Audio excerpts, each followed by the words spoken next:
The evening was calm, the kind of calm that made Maya Johnson feel safe in her small home on the outskirts of town.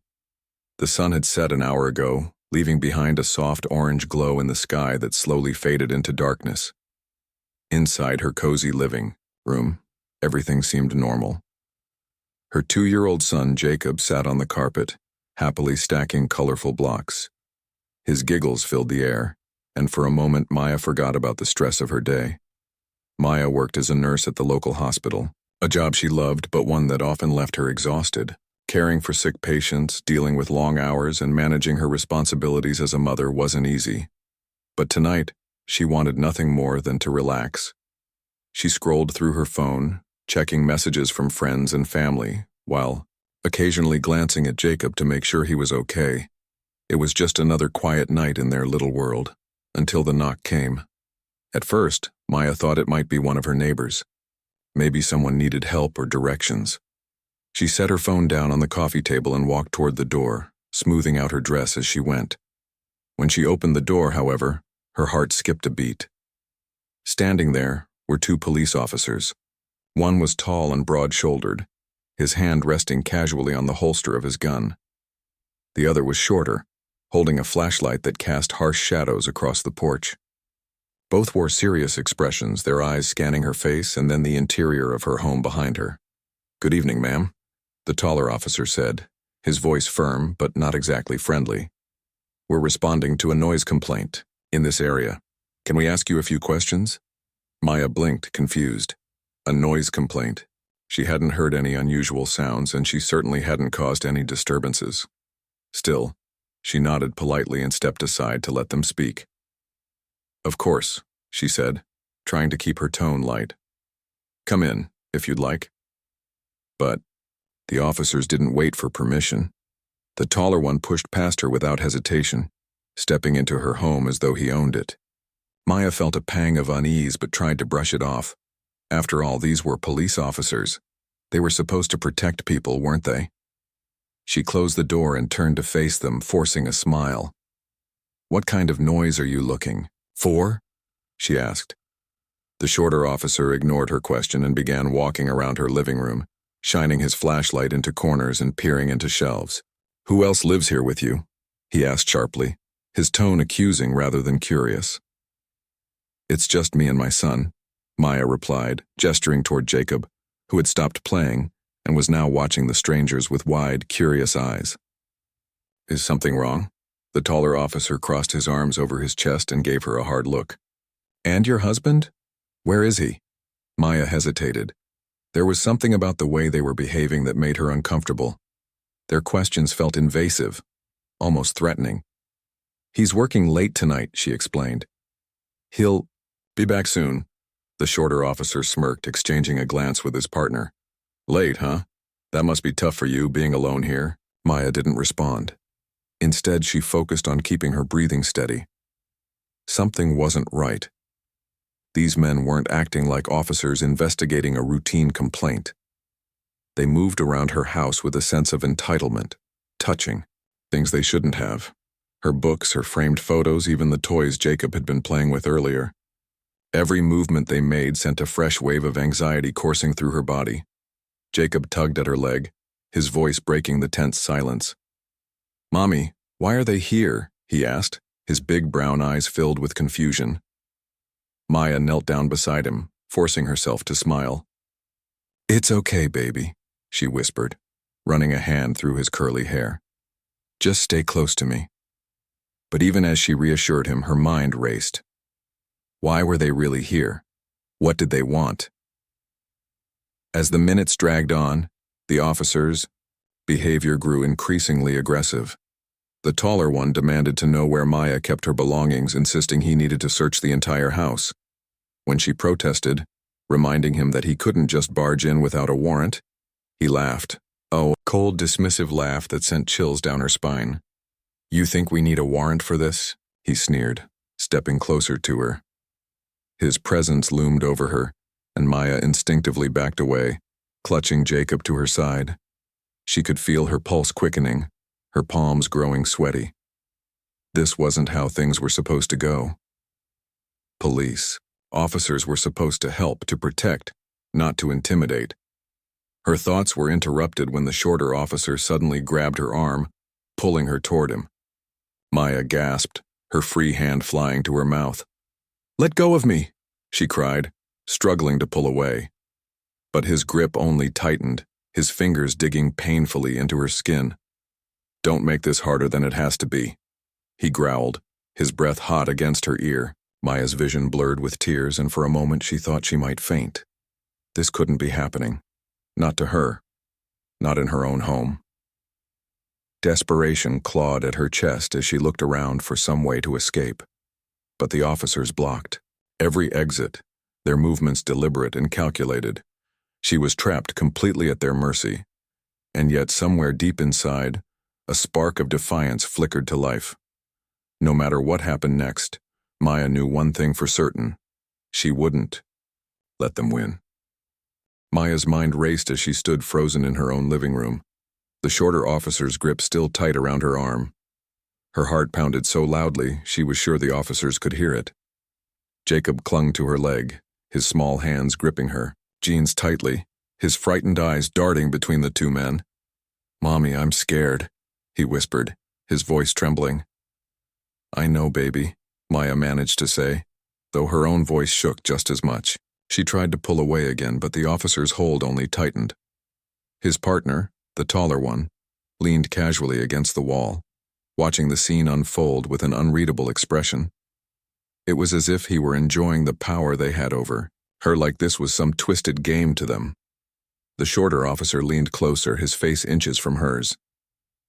"You've got nothing to be scared of, unless you're hiding something," he said, his tone mocking. Maya swallowed hard, trying to steady herself. She wasn't hiding anything, she knew that, but her fear made her feel guilty, as if she'd done something wrong simply by existing in her own home. "Please," Maya pleaded, tears streaming down her face. "I haven't done anything." "Why are you doing this?" The taller officer finally spoke up, pushing himself off the wall and taking a step toward her.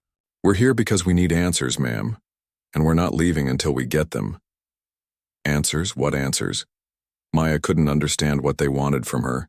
They hadn't asked about a specific crime or shown any evidence that she'd done anything illegal. All they did was barge into her house, accuse her of things she didn't understand, and treat her like a criminal. Her thoughts were interrupted when the shorter officer suddenly let go of her arm, shoving her slightly backward. Maya stumbled, nearly falling, but caught herself on the edge of the couch. Jacob cried out, reaching for her. She quickly pulled him into her arms, holding him close as if her embrace could shield him from the nightmare unfolding around them. The officers exchanged a glance, their expressions cold and calculating. Then, without warning, the taller one moved toward the hallway, heading deeper into the house. Maya's stomach dropped. "Where are you going?" she demanded, her voice rising in panic. "You can't just walk around my house." He didn't respond, disappearing into the shadows of the hallway. Maya turned to the shorter officer, desperation clawing at her chest. "Stop him. You can't do this," she shouted, her voice cracking under the weight of her fear. The shorter officer smirked, crossing his arms over his chest. "Relax, ma'am. We're just making sure everything's in order." "In order?" Maya repeated, incredulous. "This is my home. You have no right to be here." Her words seemed to amuse him. He chuckled darkly, shaking his head. "You'd be surprised what rights we have." Maya felt a wave of nausea wash over her. This wasn't how it was supposed to work. Police officers were supposed to protect people, not terrorize them in their own homes. But these men weren't acting like protectors. They were predators, feeding off her fear and helplessness. Jacob buried his face in her shoulder, sobbing softly. Maya stroked his hair, whispering reassurances she barely believed herself. "It's okay, baby, it's going to be okay." She didn't know if she was trying to convince him or herself. Moments later, the taller officer returned, carrying something in his hand. Maya squinted through her tears, trying to see what it was. At first, she thought it might be one of Jacob's toys or a book from the shelf, but then she realized it was her phone, the one she'd been using earlier, sitting innocently on The coffee table. What are you doing with that? She asked, her voice sharp with anger. That's mine. The officer ignored her, scrolling through the screen with a smug grin. Just checking for anything suspicious, he said, his tone dripping with sarcasm. You don't mind, do you? Yes, I do, Maya snapped, taking a step forward. Give it back. That's private. The shorter officer stepped in front of her, blocking her path. Careful, ma'am. Wouldn't want you to make any sudden moves. Maya stopped, her fists clenched at her sides. She wanted to scream, to fight back, but she knew it wouldn't do any good. These men had all the power, and she was completely at their mercy. For the first time in her life, she truly understood what it meant to feel powerless. As the taller officer continued to scroll through her phone, Maya's mind raced. She needed to think of something, anything, to get out of this situation. Her eyes darted toward the front door, but it was too far away. Even if she could reach it, the officers would catch her before she could unlock it and escape. She glanced at the window, but it was too high for her to climb out of while holding Jacob. Then a thought struck her. Marcus, her husband. He would be home soon. If she could just stall long enough for him to arrive, maybe, just maybe, he could put an end to this nightmare. Please, she said, her voice softer now, almost pleading. My husband will be home soon. He'll explain everything. Just wait for him. The officers exchanged another glance, this one tinged with amusement. The shorter one laughed, a low, cruel sound that sent shivers down Maya's spine. Oh, we're counting on it, he said, his lips curling into a sinister smile. Maya's blood ran cold. What did that mean? Were they planning something worse once Marcus arrived? She couldn't bear the thought of him walking into this chaos, of him being dragged into whatever twisted game these men were playing. The taller officer finally set her phone down on the coffee table, but instead of stepping back, he moved closer, to Maya. Too close. She instinctively backed away, clutching Jacob tighter to her chest. Stay away from me, she warned, her voice trembling. He raised an eyebrow, feigning surprise. What's the matter, ma'am? Afraid of a little company? Maya didn't respond. She couldn't. Her throat felt dry, her body rigid with fear. She wanted to run, to scream, to fight, but she couldn't move. All she could do was stand, there, frozen, as the officers closed in around her. Time seemed to slow down. Every second felt like an eternity, every breath a struggle. Maya's mind replayed the events of the evening over and over again, searching for some explanation, some reason why this was happening. But no matter how hard she tried, she couldn't find one. There was no logic to this, no justice, just raw, unrelenting fear. And then, just when she thought she couldn't take it anymore, she heard it, the distant rumble of a car engine. Her heart leapt with hope. It had to be Marcus. He was coming home. Maybe, just maybe, he could save her. Kitio. Officers heard it too. Their smug expressions faltered for a moment and they exchanged uneasy glances. For the first time since they'd entered her home, they looked unsure of themselves. Maya clung to that sliver of hope, praying silently that Marcus would arrive, before things spiraled even further out of control. The engine grew louder, closer. Maya's grip on Jacob tightened as she waited, her breath caught in her throat. The officers shifted uncomfortably, their confidence wavering. Whatever they had planned, they clearly hadn't expected Marcus to show up so soon. And then the sound of footsteps outside. Heavy, determined footsteps. Maya's heart raced as she braced herself for what was about to happen next. The door creaked open, and Marcus's voice filled the room. What the hell is going on here? He demanded, his deep voice cutting through, the tension like a knife. For a brief moment, everything stopped. The officers froze, caught off guard by his sudden appearance. Maya felt a surge of relief wash over her, but it was short-lived. She knew the danger wasn't over yet, not by a long shot. But for the first time in what felt like hours, she allowed herself to believe that maybe, just maybe, they might make it out of this alive. Marcus stood in the doorway, his broad frame silhouetted against the dim light of the porch. His dark eyes scanned the room, taking in the scene before him. Maya clutching Jacob to her chest, tears streaming down her face. The two officers standing, uncomfortably close to her, their expressions shifting from arrogance to unease. The air was thick with tension, so heavy it felt like it could suffocate anyone who dared to breathe too deeply. "What the hell is going on here?" Marcus repeated, his voice low but sharp, carrying an edge that demanded answers. He stepped inside, letting the door slam shut behind him. The sound echoed through the small house, breaking the fragile silence that had settled over the room. The taller officer straightened up, trying to regain some semblance of authority. "Sir, we're conducting an investigation," he said, his tone clipped and defensive. But even as he spoke, his eyes darted toward his partner, betraying his uncertainty. "An investigation?" Marcus shot back, disbelief dripping from every word. "In my house?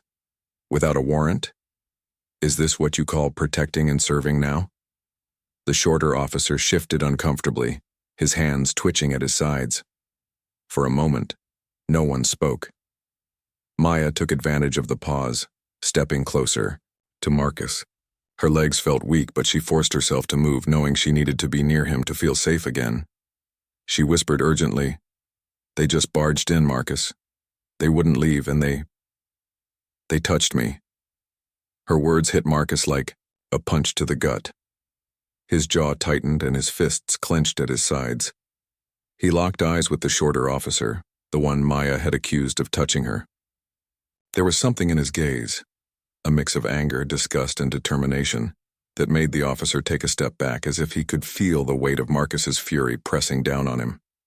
"Did you touch my wife?" Marcus growled, his voice dangerously calm. It wasn't a question. It was a challenge, a dare for the officer to deny what had happened. The shorter officer hesitated, glancing nervously at his partner. When he finally spoke, his voice lacked the confidence it had earlier. "Look, sir, there's been a misunderstanding." "There's no misunderstanding," Maya interrupted, her voice rising for the first time since Marcus arrived. She stepped forward, still holding Jacob tightly against her. "He grabbed me, Marcus, he shoved me.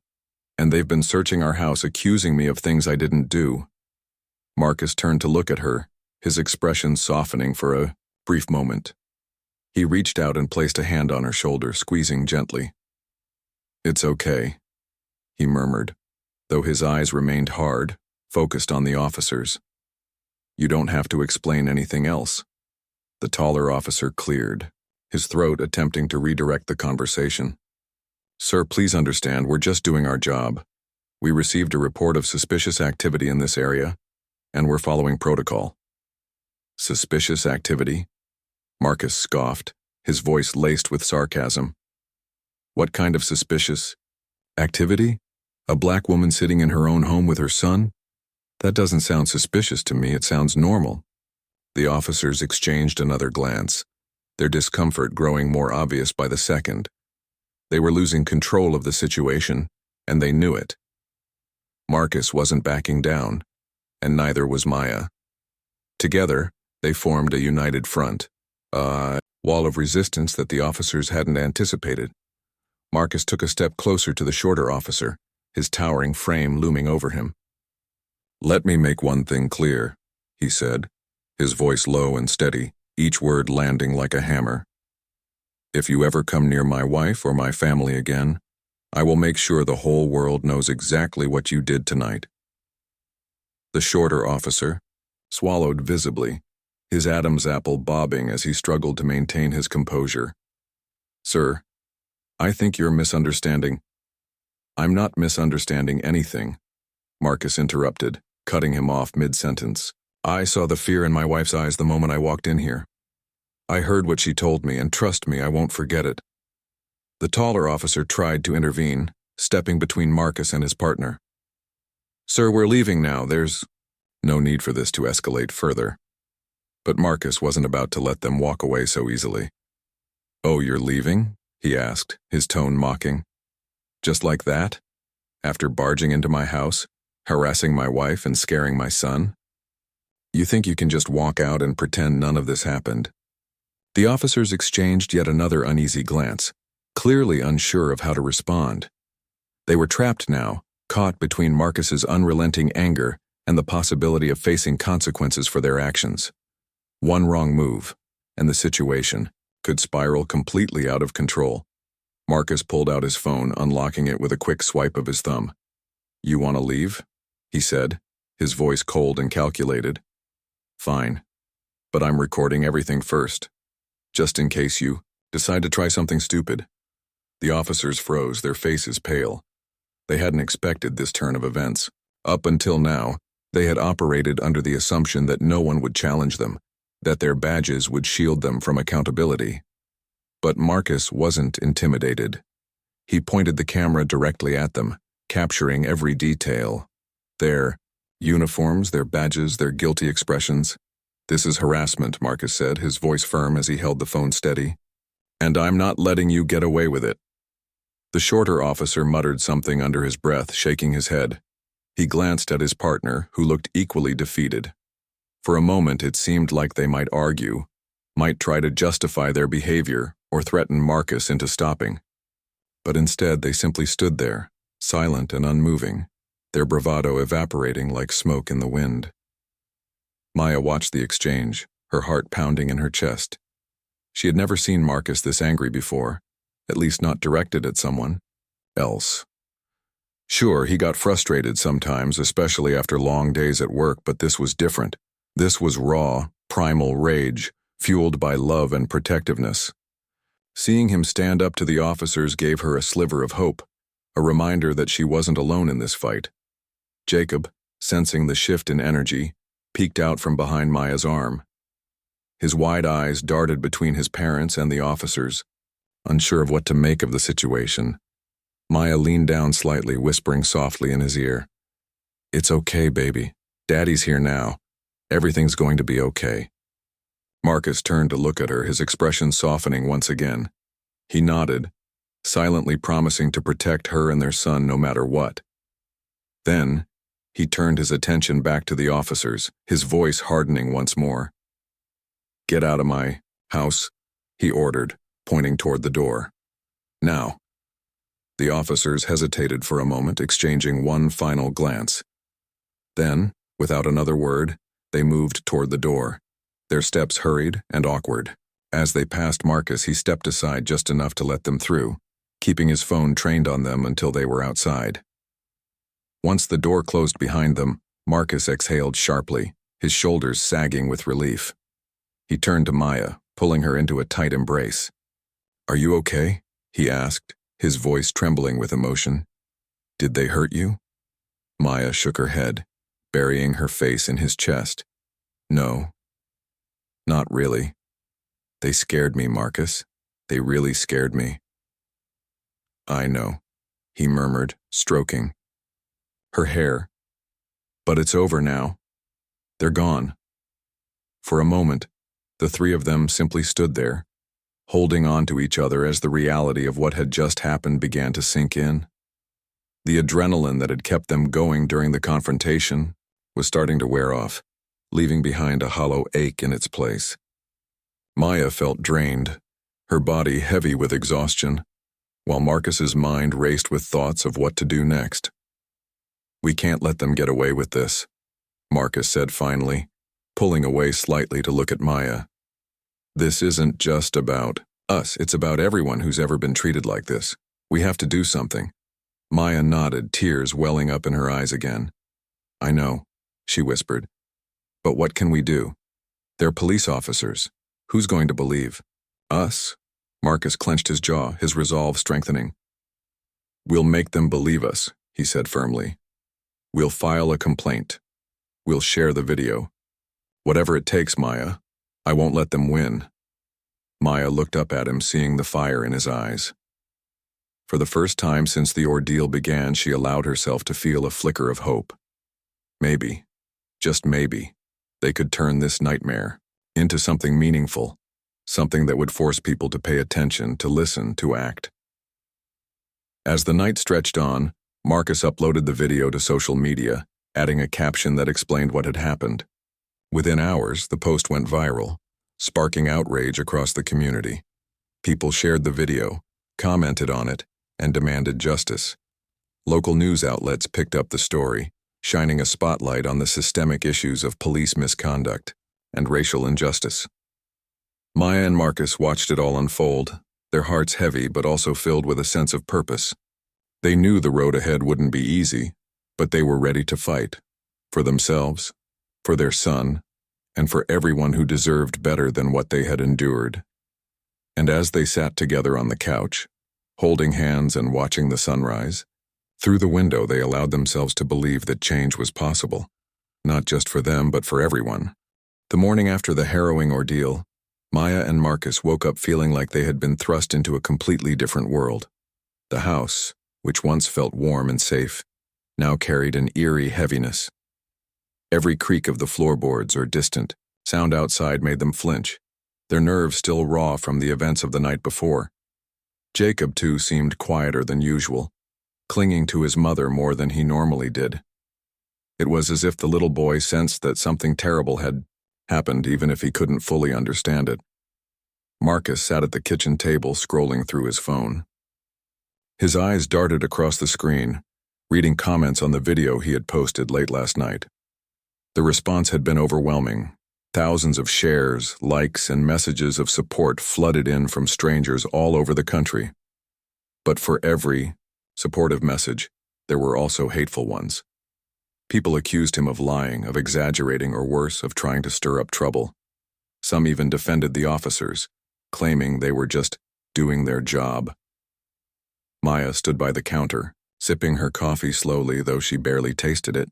She watched Marcus's face carefully, seeing the mix of anger and determination etched into his features. "What are people saying?" she asked hesitantly, almost afraid of the answer. Marcus sighed, setting the phone down. "Mostly good stuff," he said, though his tone suggested otherwise. "But there are some not-so-good comments, too. People who think we're making this up." Maya frowned, lowering her mug. "Why would anyone believe those officers over us? We have proof." "I know," Marcus replied, reaching out to take her hand. "But you remember how these things go. People don't always want to see the truth, especially when it makes them uncomfortable." Maya nodded, tears welling up in her eyes again. She hated crying. It made her feel weak, but she couldn't help it. And the weight of everything, the fear, the humiliation, the uncertainty, felt unbearable. "What do we do now?" she whispered, her voice cracking. "How do we fight against something so big?" Marcus squeezed her hand reassuringly. "We keep going," he said firmly. "We file a formal complaint with the police department, we talk to reporters. We make sure everyone knows what happened here last night, and we don't stop until something changes." Maya wanted to believe him, but doubt lingered in her mind. Could they really win against such powerful forces? Would anyone listen to them? Or would they be dismissed as troublemakers, as people looking for attention? She pushed those thoughts aside, reminding herself that giving up wasn't an option, not when so much was at stake. Later that day, Maya and Marcus decided to visit the local police station to file their official complaint. They knew it wouldn't be easy. Walking into the very building where the two officers worked felt like stepping into enemy territory. But they refused to let fear dictate their actions. They needed to stand tall to show the world and themselves that they weren't powerless. They approached the station. Maya clutched Marcus's arm tightly. Her heart raced with every step, her palms slick with sweat. The large brick building loomed ahead, its windows reflecting the gray sky above. A sign outside read, "To protect and serve," in bold letters, and Maya couldn't help but laugh bitterly. "Protect and serve," she muttered under her breath. Yeah, right. Inside, the atmosphere was starkly different from their chaotic home. The lobby was quiet, sterile, and impersonal. A receptionist sat behind a glass partition, typing away on a computer.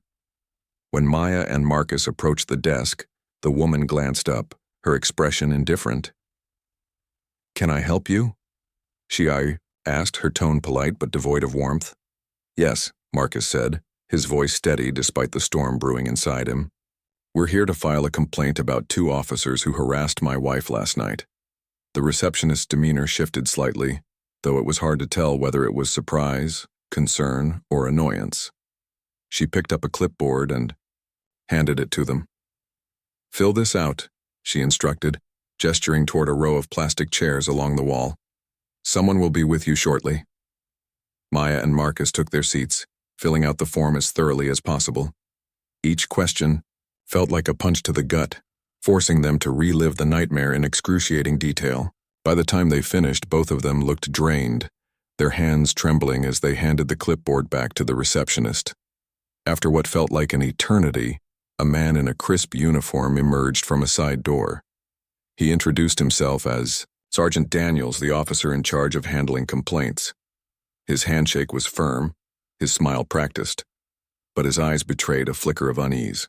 "Come with me," he said, leading them into a small conference room. The room was cold and sterile, much like the rest of the building. A single table occupied the center, surrounded by 4 chairs. Sergeant Daniels gestured for them to sit, then pulled out a notebook and pen. "Tell me exactly what happened," he said, his tone professional but distant. Maya hesitated, glancing at Marcus for reassurance. He gave her an encouraging nod, and she began speaking, her voice shaky at first, but growing stronger as she recounted the details. She described how the officers had barged into their home without permission, how they had searched their belongings, and most importantly, how the shorter officer had physically touched her in a threatening manner. Marcus interjected occasionally, adding his perspective and emphasizing the fear they had both felt. Sergeant Daniels listened intently, jotting down notes as they spoke. When they finished, he leaned back in his chair, exhaling deeply. "Thank you for sharing your story," he said finally. "I'll look into this matter immediately and ensure that proper action is taken." Maya and Marcus exchanged skeptical glances. They appreciated the sentiment, but neither of them believed justice would come easily or at all. Still, they thanked him and left the station, their hearts heavy but determined. Over the next few days, the story gained even more traction. Local news outlets covered it extensively, interviewing Maya and Marcus for televised segments. Their faces appeared on screens across the city, their voices echoing through living rooms and workplaces. Social media continued to buzz with outrage, with hashtags like Gajun's Justice for Maya trending nationwide. But not everyone supported them. Some criticized them for speaking out, accusing them of tarnishing the reputation of law enforcement. Others claimed they were exaggerating or fabricating the story entirely. Maya found it exhausting, reading comment after comment that questioned her integrity. Yet, amidst the negativity, there were countless messages of solidarity, from survivors of similar experiences, from activists fighting for racial justice, and from ordinary people who simply wanted to say, "We believe you." One particular message stood out to Maya. It came from a woman named Lisa, who shared her own experience of being mistreated by police officers during a traffic stop. "You're not alone," Lisa wrote. "Keep fighting. Your courage gives others strength." Those words resonated deeply with Maya. For the first time since the incident, she felt a glimmer of hope, a belief that their pain could lead to change, that their voices mattered. Meanwhile, Marcus worked tirelessly behind the scenes, organizing protests and rallies to demand accountability. He reached out to civil rights organizations, seeking legal advice and guidance on how to navigate the system. Together, he and Maya became symbols of resistance, their story inspiring others to speak out against injustice. Despite the challenges they faced, they refused to back down. They knew the road ahead would be long and difficult, but they also knew they couldn't give up, not when so many others depended on them to keep fighting. And so, as they prepared for the weeks and months to come, Maya and Marcus held on to one another tightly, drawing strength from their love and resilience. They didn't know what the future held, but they were ready to face it, together. Weeks turned into months as Maya and Marcus navigated the long, grueling process of seeking justice. The initial burst of media attention had brought their story to national headlines, but the real battle lay in the courtroom and within the system itself. Every day felt like a test of endurance, emotionally, mentally, and physically. Yet, despite the challenges, they refused to give up. The first hurdle came when the police department announced that an internal investigation would be conducted. At first glance, this seemed promising, a step toward accountability, but Maya and Marcus were skeptical. They knew how these investigations often worked, officers protecting their own, brushing misconduct under the rug, or minimizing wrongdoing to avoid public backlash. Still, they attended every meeting, answered every question, and provided evidence whenever requested. They weren't going to let anyone dismiss their case without a fight. During one particularly tense session with the investigators, Maya recounted her experience once again, her voice steady but laced with emotion. She described the fear she felt when the officers entered her home uninvited, the humiliation of being touched against her will, and the helplessness of knowing she couldn't escape. Marcus sat beside her, his presence unwavering, offering silent support whenever her words faltered. When she finished, there was a heavy silence in the room. One investigator scribbled notes while another avoided eye contact altogether. It was clear they didn't want to confront the gravity of what had happened. Despite their efforts, the internal investigation dragged on for weeks with no resolution in sight. Frustrated but undeterred, Maya and Marcus decided to take matters into their own hands. They reached out to civil rights attorneys who specialized in cases of police misconduct. After several consultations, they hired a lawyer named Sarah Thompson, known for her relentless pursuit of justice in high-profile cases. Sarah listened intently to their story, nodding along as Maya spoke. By the end of their meeting, she looked at them with determination in her eyes. "This isn't just about you two," Sarah said firmly. "It's about holding people accountable for abusing their power. If we can win this case, it could set a precedent for others." With Sarah leading the charge, Maya and Marcus filed a lawsuit against the officers involved, accusing them of harassment, unlawful entry, and violation of their constitutional rights. The legal process was daunting, filled with paperwork, depositions, and endless court hearings. But having Sarah by their side gave them hope. She was sharp, strategic, and unafraid to challenge the status quo. Under her guidance, they prepared meticulously for trial, gathering witness statements, reviewing video footage, and building a strong case that left no room for doubt. As the trial date approached, tensions ran high. Maya found herself replaying the night of the incident over and over in her mind, reliving every painful moment. Sleep became elusive, and even simple tasks like grocery shopping or playing with Jacob felt overwhelming. Marcus noticed her struggle and did everything he could to ease her burden.